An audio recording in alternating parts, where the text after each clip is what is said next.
Hello everyone, first news update for 16th of May. Now it's 8:30 in the morning and I have prepared quite a number of news on some major developments that Russian media and public is paying attention to, and hopefully you'll find this episode informative and useful, and if so, please click that like button and leave some commentary.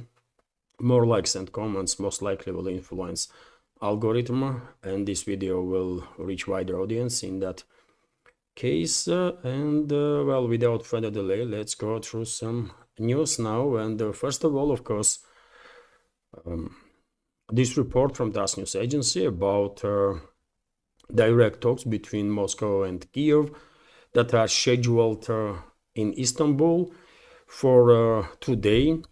Originally, obviously, these talks had to take place yesterday. Russian delegation arrived in Istanbul and was ready for negotiations from early morning, and they waited basically whole day, but Ukrainian delegation did not arrive there.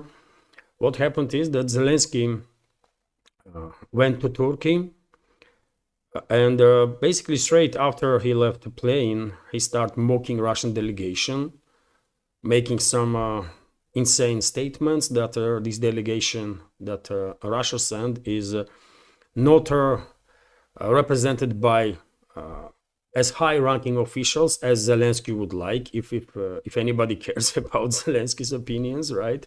He wanted the show, right? Zelensky wanted the show, but Russia was interested in real talks, real negotiations, real de-escalation, and that's why Russia sent specialists, experts in negotiations, under leadership of Medinsky, who was leading Russian negotiating team in 2022 also. And yesterday, dear friends, I did share information about Russian team, quite detailed information, right? And these are all experts, by the way, in negotiations, and they were very serious about it. But yet again, Zelensky arrived somewhere in the middle of the day, made some crazy statements, then he went to meet with Erdogan, and after that meeting, he still took some time, by the way, several hours at least, before finally he said that Ukrainian delegation will arrive in Turkey. And that delegation will be led by so-called defense minister of this so-called country, Ukraine, Umerov. And basically, Russian delegation was still hoping that negotiations might start yesterday, even if at late time, but it did not. And now hopes are that today, this morning, negotiations will begin. We will see, dear friends, but attitude of Zelensky, attitude of his European backers clearly demonstrates that globalist control regimes in Europe, first of all UK, France, Germany, and a number of others, they are not interested in de-escalation. They are interested in a 30-day ceasefire, so that Kyiv regime, their proxy and their proxy forces will have some break, so that they will reorganize this proxy and then reignite conflict again. That's what their goal is, and Zelensky clearly demonstrated this with his absolutely clownish attitude yesterday. But we will see what is going to happen today. Of course, I will report about it during the day. But when it comes to Russian delegation, by the way, Russia is absolutely ready for serious, meaningful talks. We have statements from head of Russian delegation, Medinsky, for example, that Russia is ready for possible compromises even. So Moscow is ready for dialogue as well as potential compromises in direct negotiations with Kyiv. Russian presidential aide Vladimir Medinsky has stated Medinsky is leading Moscow's delegation for planned peace talks in Istanbul. Russia and Ukraine have both sent their delegations to Turkey after Russian President Vladimir Putin last week offered to resume direct dialogue to find a lasting settlement to Ukrainian conflict. We have quote from Medinsky here: "We are ready for discussion and the resumption of the Istanbul talks. We are ready for possible compromises, Medinsky told journalists in Istanbul while still waiting for the talks to commence. And as I said, dear friends, Russian delegation was waiting whole day yesterday, and Kyiv regime, delegation of Kyiv regime did not arrive for these talks. And I wouldn't be surprised at all if Kyiv regime will and its European backers will come up with some additional destructive plans to eventually either walk away from negotiations or to make it, yet again, try at least to make out of it a show, sort of. And that means obviously no meaningful talks and no results, which is going to be unfortunate, obviously, but yet again, it is so clear, isn't it, that globalist puppet regimes in Europe, UK, France, Germany, and others, and their proxies in Kyiv are not interested in long-lasting peace. It's just too obvious. Same time, dear friends, yesterday, President of US and also head of State Department made comments on this potential talks that might take place in Istanbul, hopefully today. And for example, President of US Donald Trump stated that he thinks until he will meet with the Russian president, hardly any progress will be made on the topic of Ukrainian crisis. Maybe because clearly it is just too clear that globalists and European powers are not interested in the escalation. And Trump knows this, and his team knows this perfectly well, isn't it? And Rubio also went to say somewhat similar stuff. Meeting between US and Russian presidents, Donald Trump and Vladimir Putin, is their only chance for Ukrainian settlement. But the date and the place of such a contact have not yet been determined. Secretary of State Marco Rubio said in an interview with the Fox News. And after these statements, one may assume that administration of US president and the administration of Russian president will be in contact, and they will probably try to arrange a direct meeting between Trump and Putin, although before they will definitely wait to see how this Istanbul talks will gonna go, if there will be any talks at all, right? Russian delegation is there since yesterday morning and they're ready for meaningful, practical talks and their decisions, but same cannot be said about Kyiv regime. Meanwhile, dear friends, Foreign Minister of Russian Federation Sergey Lavrov also commented on the topic of Istanbul negotiations, and let's go through this news that RIA Novosti is reporting, and I give you some key points from statements of Russian foreign minister. So Western countries are getting into trouble and continue to develop plans to send troops to Ukraine despite repeated warnings from Moscow. Foreign Minister Sergey Lavrov said at the meeting of their diplomatic club yesterday, and he meant obviously this so-called coalition of willing that was created by a number of European NATO members, UK, France, Germany, Poland, a few others, and their constant statements that they're gonna send their troops into Kyiv controlled territory and so on. And well, Russian side time after time after time is very consistent and direct that deployment of NATO troops into Kyiv controlled territory will be seen by Russia as direct involvement of these countries in this proxy war, and appropriate measures will be taken, which means that these NATO troops will be designated as combatants, and Russian troops will neutralize them. But let's go through some key points that Russian foreign minister also made. The events currently unfolding in Istanbul are intriguing. No one doubts that the negotiations around Ukraine will be difficult. The West does not hide the fact that ceasefire is necessary to prepare for them, by the way, to prepare Kyiv to continue military operation, which is absolutely true, by the way. Everyone understands that European states are prioritizing this topic of 30-day ceasefire only because they want to give some break to their proxies in Kyiv and to give some break to Kyiv's forces, right?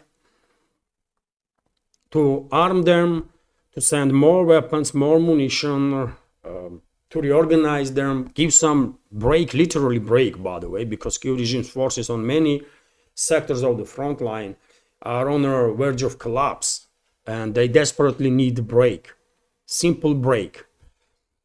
So Lavrov definitely has a point here that this whole activity of the European NATO member states is not about peace, but about gaining some time to rearm, reorganize their proxies, and then to resume hostilities.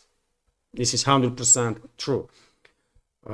Lavrov also stated that about Zelensky's demands regarding Putin's presence in Istanbul, Zelensky is a pathetic person. That was Lavrov's comment on that, and I think this comment also included this pathetic statement of Zelensky about level of Russian delegation. Let's continue with the statements of Lavrov, and after saying that Zelensky is a pathetic person, he also made a follow-up statement that diplomacy is not about guessing, but about doing. And to do, you have to do it professionally. And professionally means not shouting into the microphone like Zelensky, demanding that Putin personally come here to me. But one should do real things, Lavrov stated, and who would disagree with him, by the way? I mean, Zelensky wanted to put out show, and he tried. And he once again demonstrated how disgraceful he is, really. Anyways, there are other key statements of Lavrov, dear friends. There is a lot of evidence that Western capitals do not want peace in Ukraine, and they are discussing among themselves that they cannot stop the mobilization of Europe against Russia. Also true. Western curators must insist on Kyiv's return to normalcy and repeal of laws that contradict the Ukrainian constitution, stated Lavrov. He also went to say that what the regime of Zelensky is doing in relations to everything Russian in Ukraine is a pure Nazism. A UN secretariat has been privatized by the West and NATO, so Russia advocates for its reform. And Lavrov also stated that US President Donald Trump and his administration has returned to normalcy, and politicians and diplomats are obliged to talk.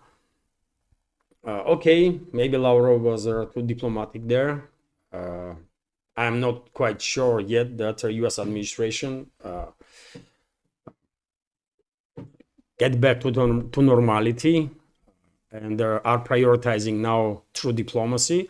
I'm not even sure that in a US State Department you might find even one professional diplomat. And I don't think I'm exaggerating anything at this point. But anyways, Trump's administration is at least talking about the escalation, right? And is in contact with the Russian side, while previous administration was a total disaster for US, first of all, and US citizens, and also for US reputation on the world stage. So some improvement there for sure with the arrival of Trump in the White House, but there is a long way to go, really, before the world will see US as a country that truly has returned to normalcy and diplomacy. But anyways, dear friends, this is the key statements of Lavrov. As I already said in the beginning, there are expectations that today finally talks between direct talks between delegations of Russia and Ukraine will begin. Although, who knows? Lavrov himself stated that European capitals are not interested in sustained peace, in long-term peace. They want a break, just temporary break for their proxies in Kyiv, and then to reignite conflict. So therefore, it is a risk, obviously, it is a possibility that globalist control regimes in Europe and their proxies in Kyiv will try to derail these talks, and nothing serious will come out of it. Such a risk is still there, unfortunately. But anyways, whatever reports I'm gonna see in Russian media about this Istanbul negotiations, of course I will share additional information on my Telegram, Twitter X page, and also during the next updates, of course. And now, dear friends, before I continue, and there is quite a number of really interesting news that I have left to share. First goes this short video for everybody who wants to support my work. This is the video. Dear friends, I hope you like my work and want to help preserve this independent media project, and if so, let me go through several means that can be used for assistance. First is a PayPal platform. Once you click on PayPal link under my videos in description box and in the pinned comment, this account will open, which belongs to my wife Anna Philipson Caballero, so feel free to donate through this account. Second way is a Boosty platform, where you can send a tip or donate, which is basically the same, and also you can become a Patreon for the project. You can subscribe to my page while choosing your level of support. Third way is a Patreon platform, where I already have 370 extra content videos. You can also choose your level of monthly support from $5 to $10, $20, $50, $100 and become a Patreon, or you can use another feature that Patreon has, which is access to each videos for a certain amount of money. Now this is $3, so you can access to any video for $3. Relatively new feature that Patreon adopted, and it might be helpful also if for whatever reason you don't want to become a monthly supporter. And there is another way, which is a Rumble platform, dear friends. Whenever I have a pre-planned live stream or live stream is on air, you can become a premium subscriber. You can give premium subscription to other members of the community, or you can use a rant feature that Rumble has, which is basically similar to super chat on YouTube. All the links, dear friends, all the links to all these platforms that I just show you are under my videos in the description box and in the pinned comments, including address to crypto wallet. I hope this video will be useful in case you are considering support for my work and this media project. Many thanks to all the members of our community who already supported. Have a wonderful day and take care. Okay, this short video can be helpful for members of our community that wants to support my work and this media project.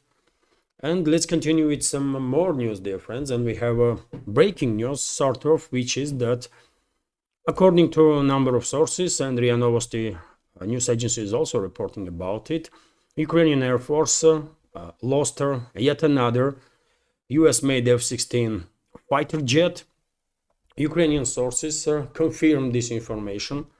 This morning, F-16 was lost last night, according to reports that I see. F-16, this plane was engaged in intercepting Russian drones, and at that point, plane experienced some emergency. Pilot ejected, and plane crashed. As a result, number of Ukrainian sources are reporting that there were some technical issues with their plane. Number of other sources are reporting that basically Russian either air defense systems or fighters intercepted this F-16. Additional information is needed for more clarity, but I think Russian side was engaged with this F-16 and brought it down.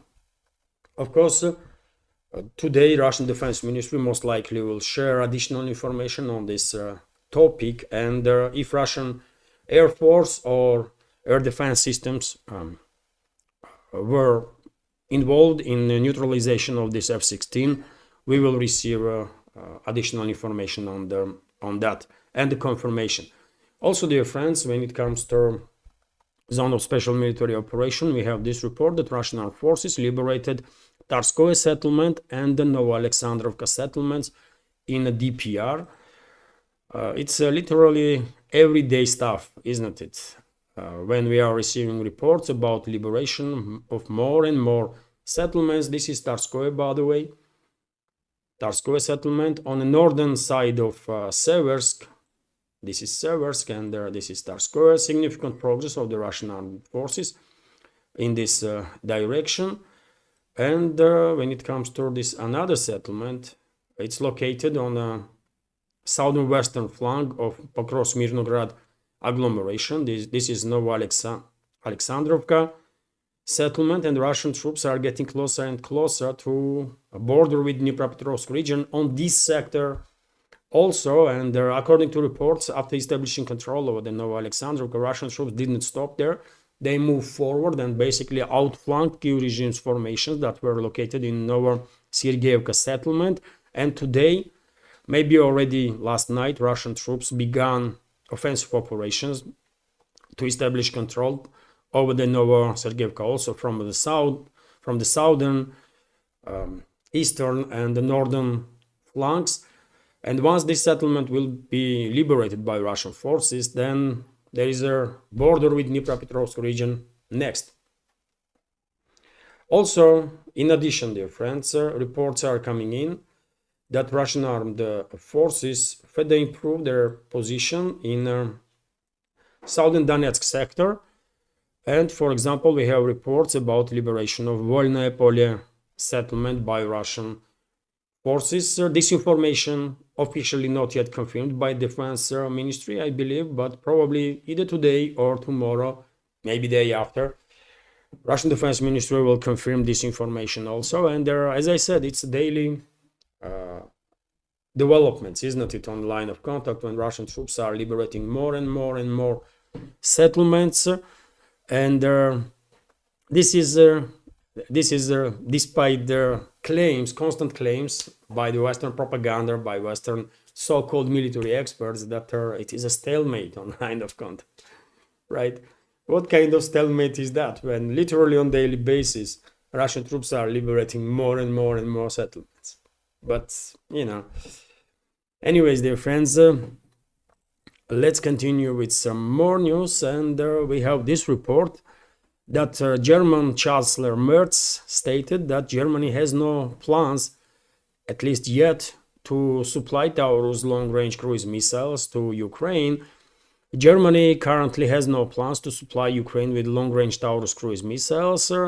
This step would require lengthy training of military. German Chancellor Friedrich Merz told their ZDF TV station. And well, it's not about training, by the way.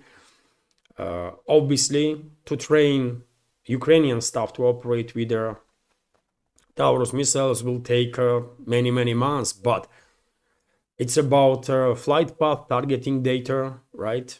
That cannot be put into this missile without direct involvement of German militaries, right? Because there is a secret codes, classified information that hardly one can imagine that Germany will share with Kyiv regime. It's just not possible, right?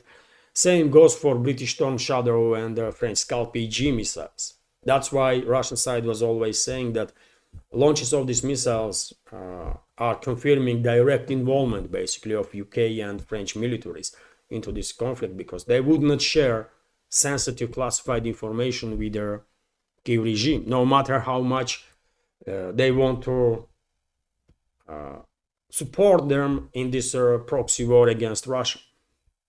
And also, by the way, when it comes to Taurus missiles, significant topic is vehicles that can be used for launch.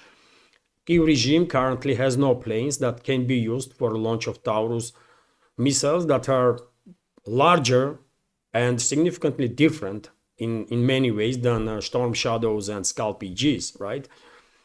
And only planes that Germany, for example, has right now that can be used to launch these missiles are quite old Tornado planes and Eurofighter Typhoon planes. I don't know if Germany will decide tomorrow, let's say, or day after, that they are sending Taurus missiles to Kyiv regime, then either they're gonna send Tornado planes also, or the Typhoon planes, or they have to invest significantly, which will yet again takes quite a lot of time, to modernize planes that Kyiv regime still has.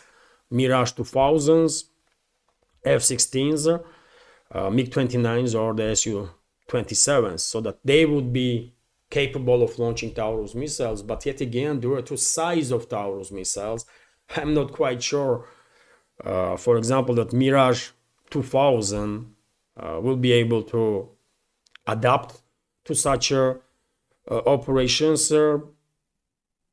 I can say same about F-16s and even MiG-29s, by the way, that are relatively small planes. Su-27 is a massive plane, okay, and theoretically speaking can be adapted, I guess, for launches of Taurus missiles. But yet again, this is all time-consuming stuff, right?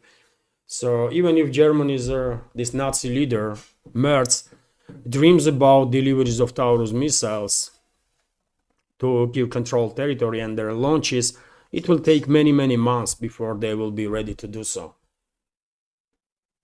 But obviously Russian side will pay close attention to this topic anyways, and will try to minimize whatever threats this clown Mertz might generate, with or without these Taurus missiles. Next news is also interesting, dear friends, and related with Ukraine and Europe. And some members of our community might be surprised to hear this, but Ukrainian was charged in arson attack on British Prime Minister's home. So a Ukrainian national has been charged with the multiple counts of arson following a series of fires, including one at a property owned by UK Prime Minister Keir Starmer. Their Metropolitan Police have confirmed. In a statement issued on Thursday, police said Roman Lavrinovich, 21-year-old, faces 3 counts of arson with intent to endanger life. The charges relate to separate incidents on Saturday, May 11th and Sunday, May 12th, involving a vehicle fire, a blaze at their entrance of their property, and another fire at their different residential address. Lavrinovich was arrested on Thursday and has remained in custody since his detention. The authorities stated he is scheduled to appear at the Westminster Magistrates Court on Friday. According to police, one of the fires occurred at the Starmer's private residence in North London, which he retains despite living with his family at the Downing Street 10. While their entrance to their property sustained damage, no injuries were reported. So interesting news, isn't it? Interesting news, and I see several scenarios, by the way, in regards to this instance of involvement of citizens of Ukraine in arson attack in a European country and in some other, let's say, hostile activities. And in this particular case, when it comes to this person, Lavrinovich, I see a few possible scenarios. Maybe this was a false flag operation of British Secret Services from the beginning, so that at some point this person will state that he was working for Russian Secret Services or something like that. So London will escalate with Russia. London and other European capitals will use this false flag to escalate with Russia and to prompt another wave of anti-Russian hysteria all around the Europe. That's a clearly possibility, isn't it? But second possibility is that maybe, and no one should be surprised in that case, maybe number of Ukrainian refugees or Ukrainian citizens are finally realizing that their relatives, their family members, society that they were part of being sacrificed by European elites, by European regimes, right? And if this realization will come to these people, and this is also quite a possibility. I mean, some of them may regret these despicable actions of their European governments that basically sacrificed millions of Ukrainians for their geopolitical goals, geopolitical agenda. But few of them, not all of them, but at least few of them, by the way, may go beyond simple regrets and may take action against individuals that they will find guilty in what had happened to Ukraine and in the Ukrainian society. And in that case, these people may actually commit some violent crimes. And therefore, I would not be surprised if this Roman Lavrinovich was acting under orders of MI6 or MI5, and if all this story is a setup, basically, a false flag operation to, once again push forward that anti-Russian hysteria. And I would not be surprised also if this person was acting on its own, was upset because of the deadly role that UK play in regards to Ukraine. And maybe he was seeking revenge. Maybe his family member has died in this proxy war, was forcefully mobilized, for example, and sent to trenches or something.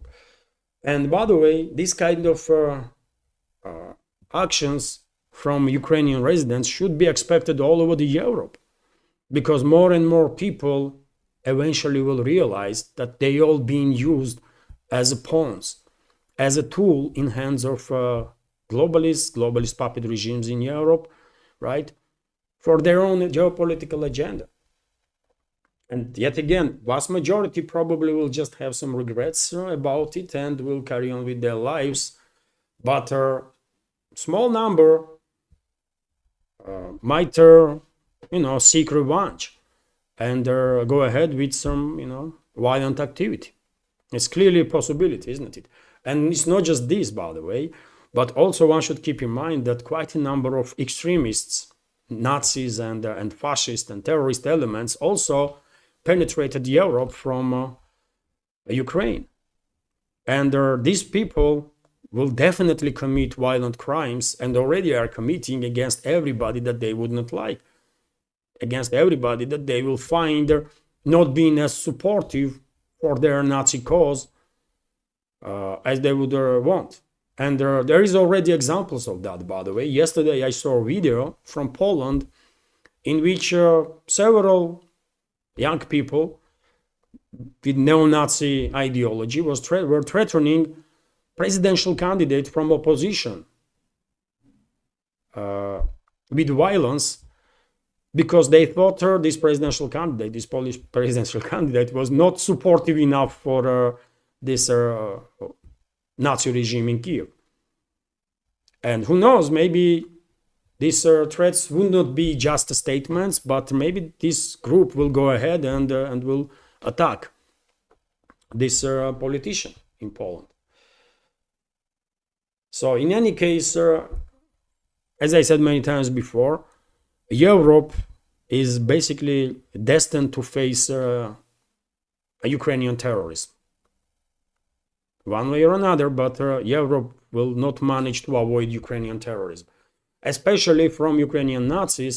But one should keep in mind that people that lost their relatives in this world, in this war, people that will realize that European states actually sacrifice Ukraine and citizens of that former Soviet Republic for their own geopolitical agenda.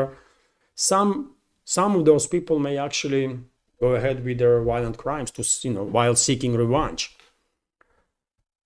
So trouble for Europe is just beginning in this regards. Let's continue with this quite interesting report from RT, dear friends, that ex-FBI director Comey investigated for a call to assassinate Trump. I mean, wow, isn't it? What a news, dear friends. I don't think any of us are really surprised that her head of FBI was discussing or considering assassination of Trump, but it's a big, isn't it? Still, by the way, this is a big deal. So the Secret Service is investigating former FBI Director James Comey for making a threat against President Donald Trump. Secretary of the Homeland Security Kristi Noem has stated Trump's longtime critic Comey has denied that his now deleted cryptic Instagram post was a call for an assassination. On Thursday, Comey posted image of seashells that formed their number 8647. He complained their image was a cool shell formation on my beach walk. Trump administration officials and Republican politicians quickly interpreted their image as a threat to the 47th president. Several media outlets cited the Merriam-Webster dictionary, which says that 86 has a slang meaning of to throw out, to get rid of, or to kill.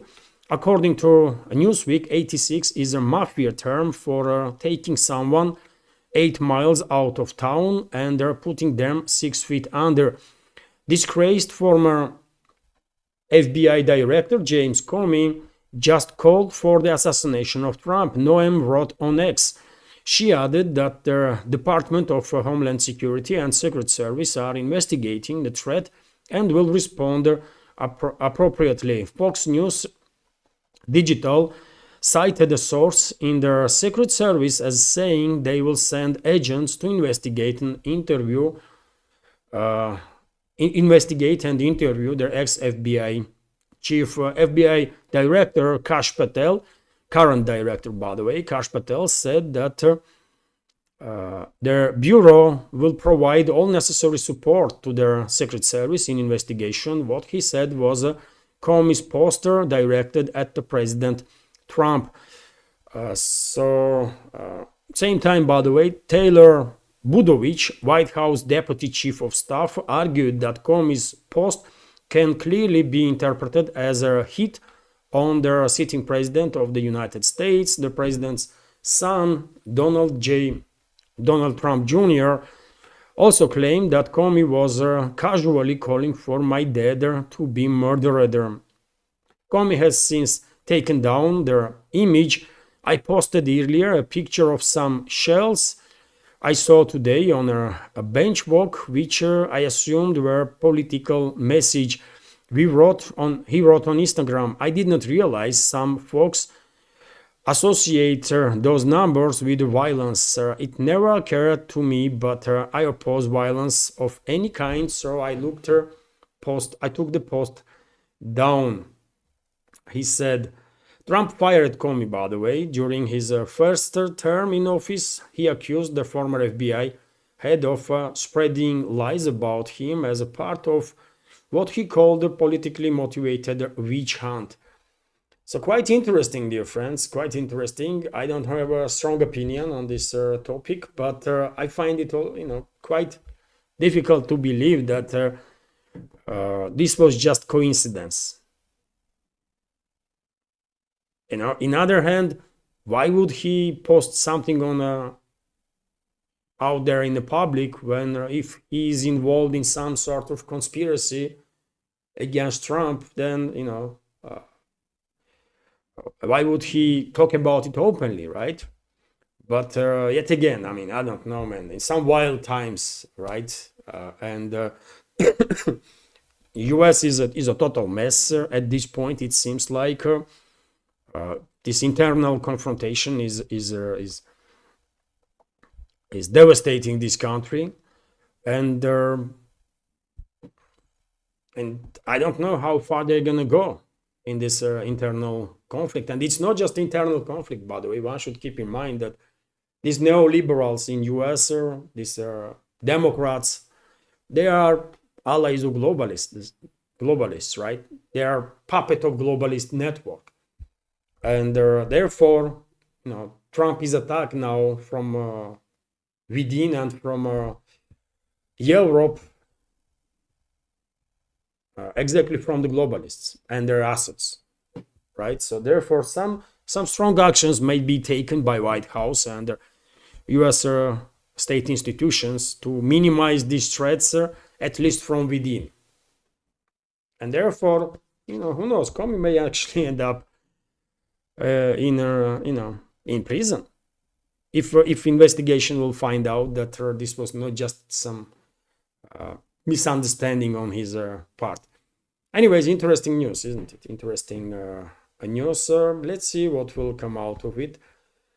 But Trump's security should be enhanced for sure, because he has quite a lot of enemies inside US and outside of US.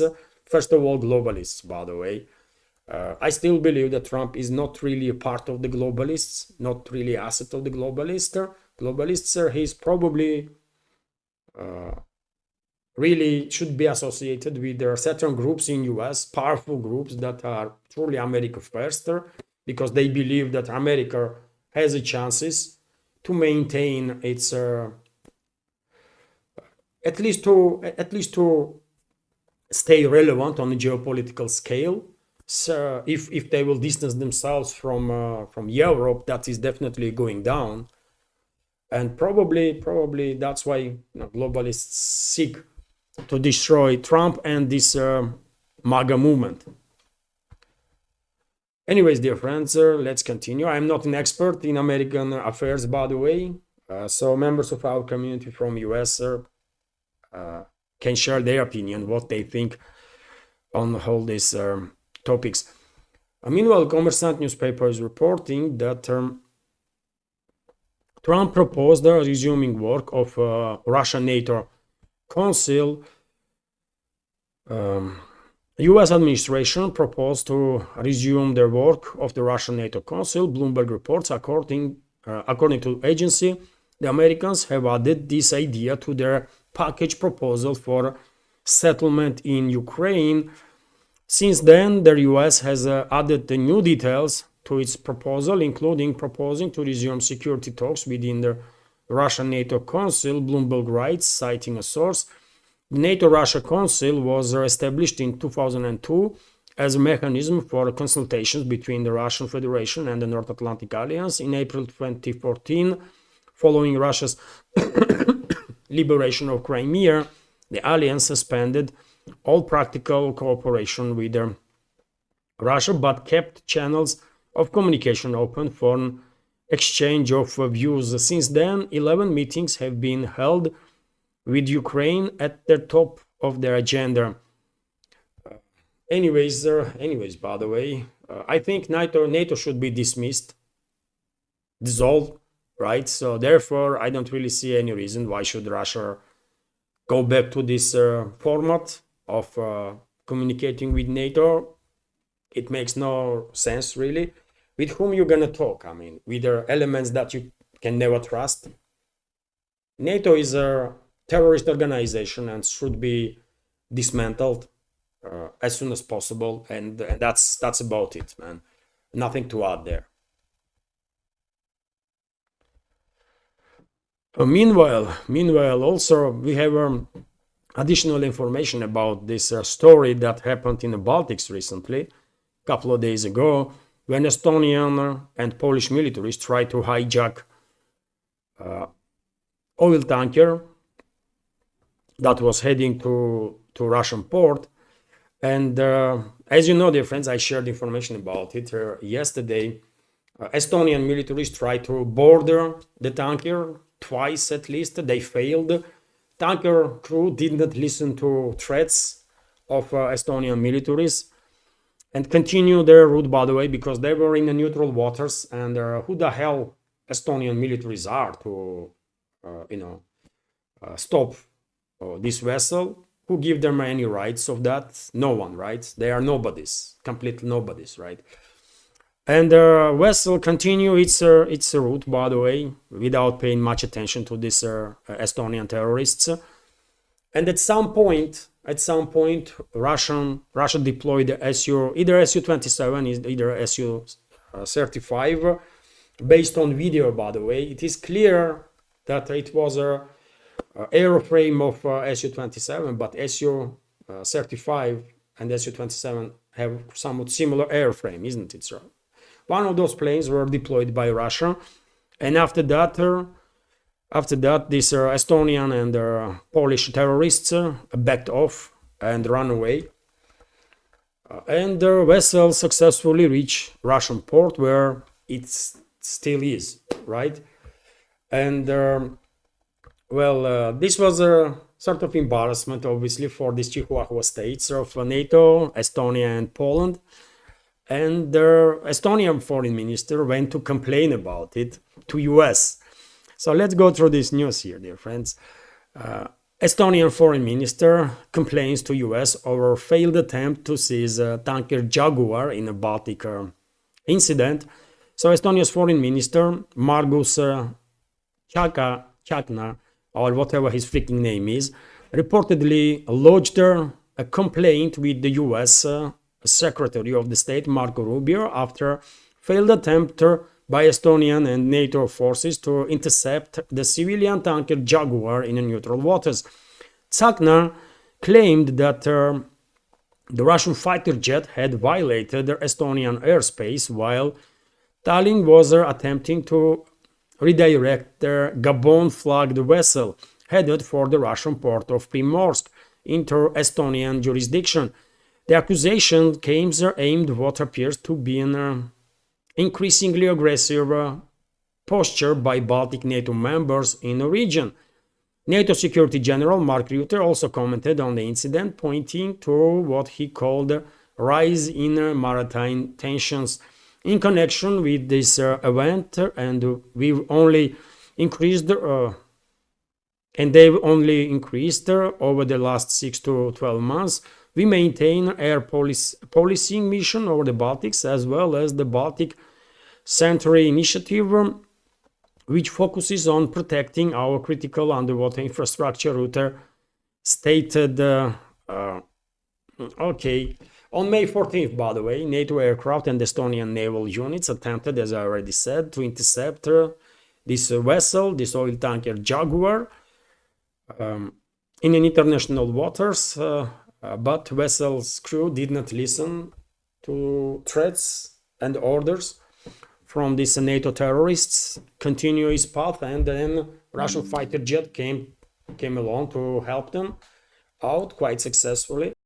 That's about it, dear friends, for today's first update. I hope you will find this video informative and useful, and if so, let me remind you once again, if I may, to click that like button and leave some commentary just about anything, any topic. More likes and comments most likely will help to deal with the algorithm so that this video will reach wider audience. And if you like my work and if you want to help me to maintain this project, you can you can use several means to support. You can donate through PayPal or Boosty platforms. You can subscribe to my Patreon or Boosty pages, where I have quite a lot of extra content, by the way, on if not daily basis, then on weekly basis for sure.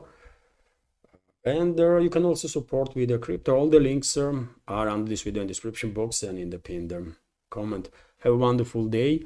And dear friends, before I go, let me first apologize to our Rumble community. Yesterday, due to weather change, I guess I was dealing with high blood pressure, and therefore I was unable to make a live stream. But I will do live stream today, approximately at 2 or maybe 3 o'clock Moscow time. Early live stream. I have some announcements to make, and well, if hopefully members of our Rumble community, even from YouTube, will join.